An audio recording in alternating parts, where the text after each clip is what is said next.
The temptation of Christ is one of those passages which you have to read very carefully.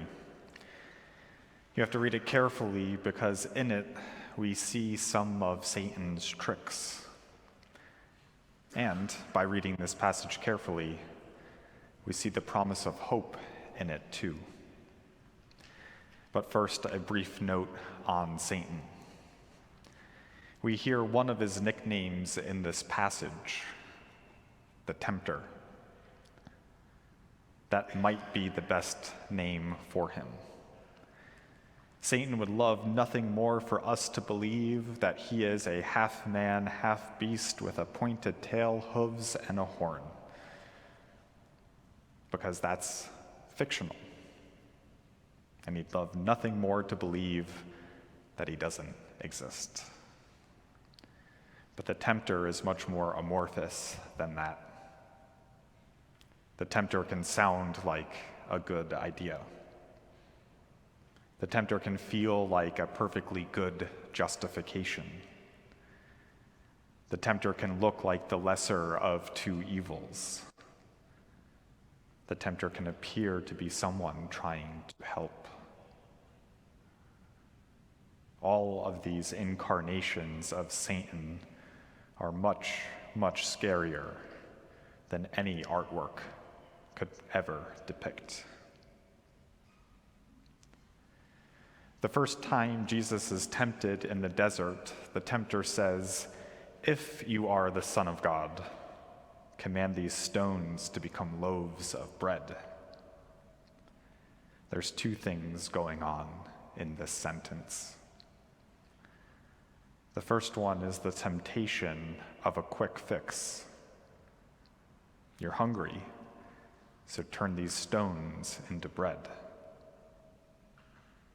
How often when we realize that we are hungry, do we reach for an unhealthy snack? A bag of chips, a piece of candy. We know they're not good for us, but nevertheless, it's a quick fix. And you know you can't have just one. And you know that if you eat too much, you'll feel sick. The cure turns out to be the poison. There's always a temptation for a quick fix, to say everything's okay when it's not, to defer conversations instead of dealing with the problem now, and not to take a shortcut and to shave off 39 days in the desert. In Romans, St. Paul reminds us that suffering produces endurance, and endurance produces character, and character produces hope. Endure the bumpiness and have hope. And don't look for an easy way out. It will come back to bite you. The other thing we hear in this first temptation is an invitation to self-doubt. By this point in Matthew's gospel, Satan already heard from the Magi from the east that the Messiah has been born. We already heard the voice from heaven at Christ's baptism state, "This is my beloved, with whom I am well pleased."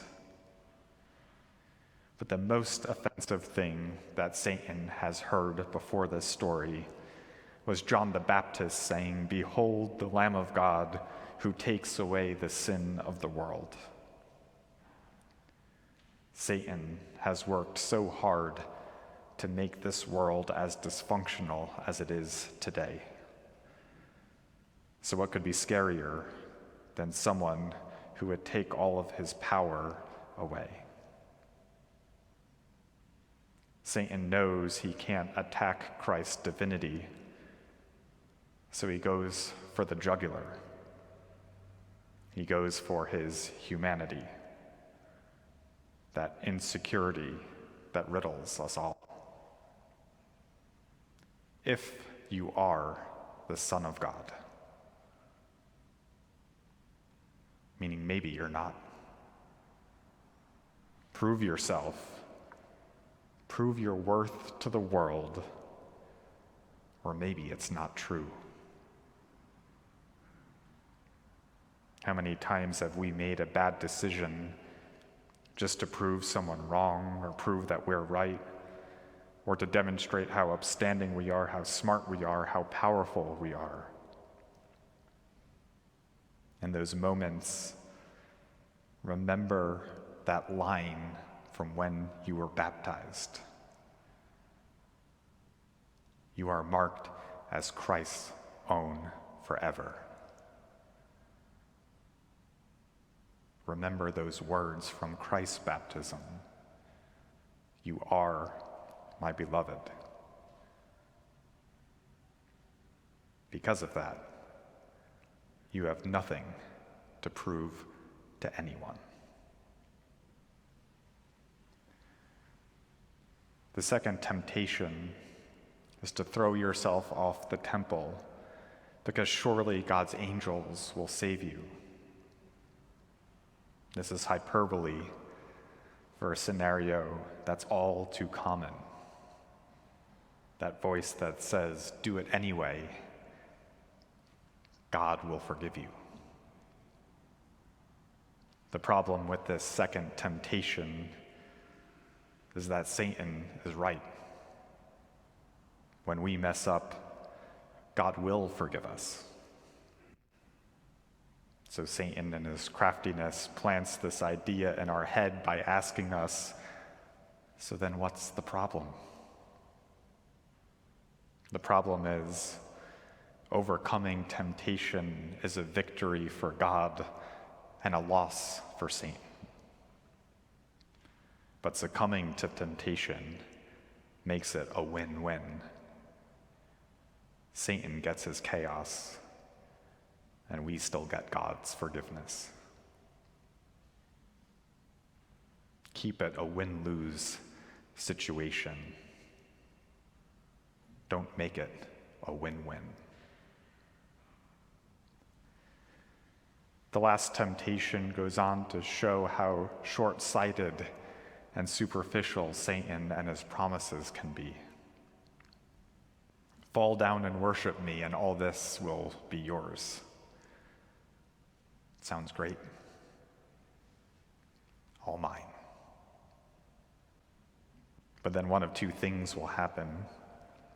Everyone will hate you because everything that was theirs was taken away and given to you. Or you will get everything until Satan makes that same promise to someone else 5 minutes later, and everything you thought you'd gained, power, prestige, riches, it's gone in a flash, given to someone else. That's to say, notice how Satan said, all these things I would give to you, but that he never said for how long. I remember one time before it was going to be raining for a few days, we offered to put up a few folks in the Ramada across the street so they wouldn't be sitting out in the rain for days.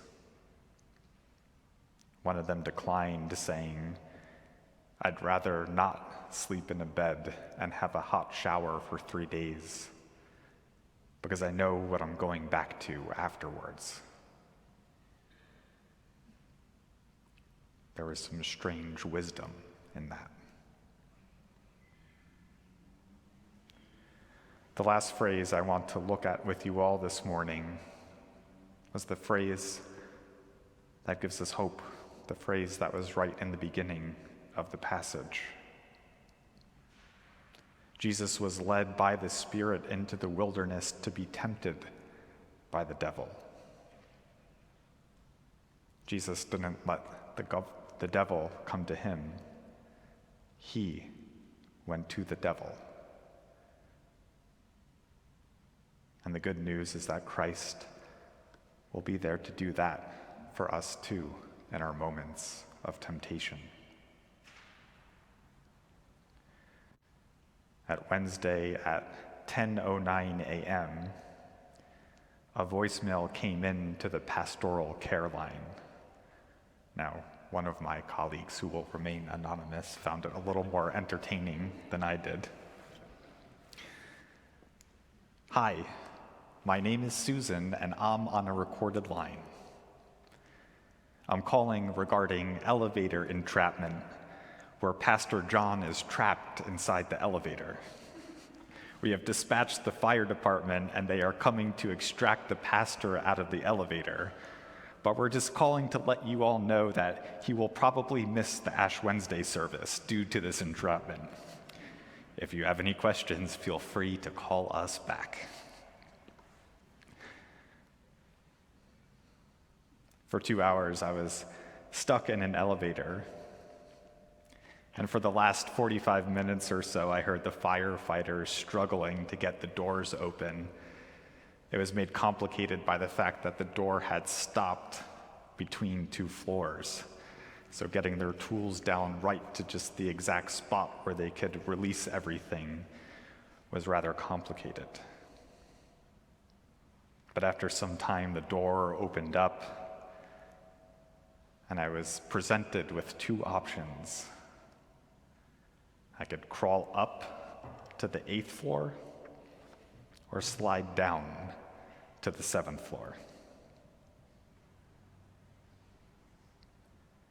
Christ meets us in our moment of entrapment.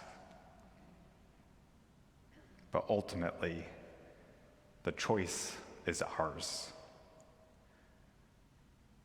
Do the hard work and crawl upwards, or take the easy way out and slide down. Crawl upwards. That's definitely the direction you want to go.